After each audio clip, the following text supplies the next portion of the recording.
या सगळ्या संदर्भात आता राजकीय वर्तुळातून ट्विट करत प्रतिक्रिया उमटते। सुरुवातीला आपण पाहूया जयंत पाटील यांनी काय ट्विट केलेलं होतं।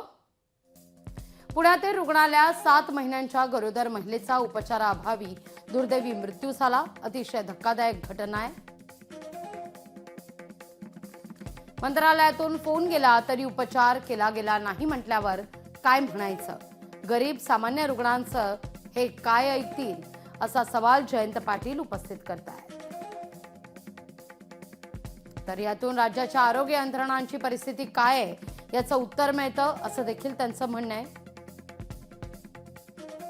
पैसे दिले नाहीत म्हणून उपचाराअभावी एका महिलेचा मृत्यू होतो आणि त्या रुग्णालयावर कडक कारवाई झालीच पाहिजे अशी मागणी जयंत पाटील करतायत।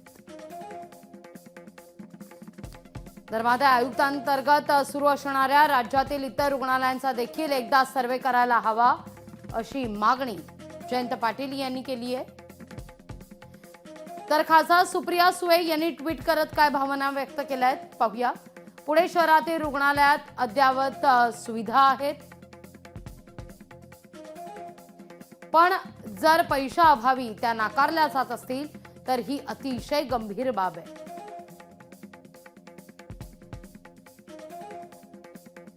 पुण्यात एका नामांकित रुग्णालयानं गरोदर महिलेला पैशांअभावी उपचार नाकारल्याचा आरोप तिच्या नातेवाईकांनी केलाय। शासनानं या संपूर्ण प्रकरणाची गांभीर्यानं नोंद घेऊन सखोल चौकशी करावी असं सुप्रिया सुळे म्हणतात। रुग्णांना केवळ पैशाकरता सेवा नाकारण्याच्या घटना पुन्हा घडू नयेत यासाठी निश्चित दिशा निर्देश राज्यातील सगळ्या रुग्णालयांना द्यावेत असं सुप्रिया सुळे म्हणतात।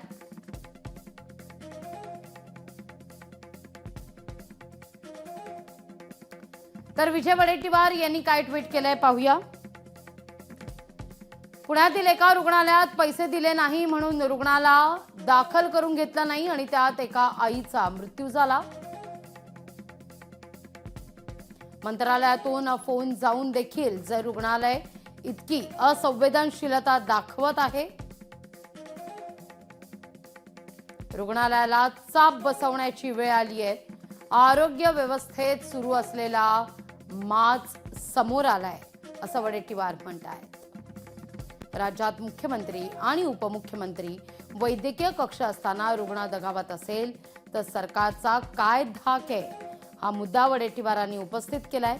सामान्य लोकांच्या जीवाशी खेळणाऱ्या लोकांना धडा शिकवा अशी मागणी वडेट्टीवार करतायत।